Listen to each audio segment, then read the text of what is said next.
Napakagandang ano talaga dito, oh. Tanawin. Talagang nature na nature.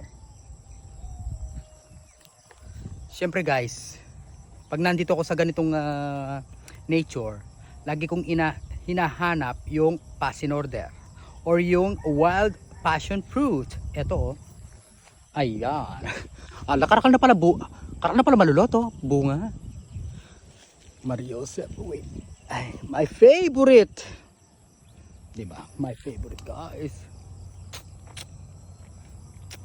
Tamis. Ito pa, oh. Ito talagang pwedeng kainin yung ano, yung buto.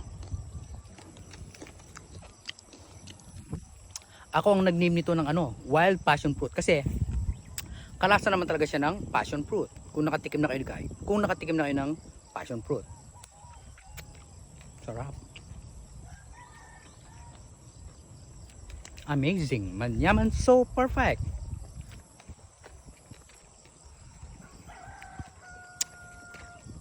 Sarap.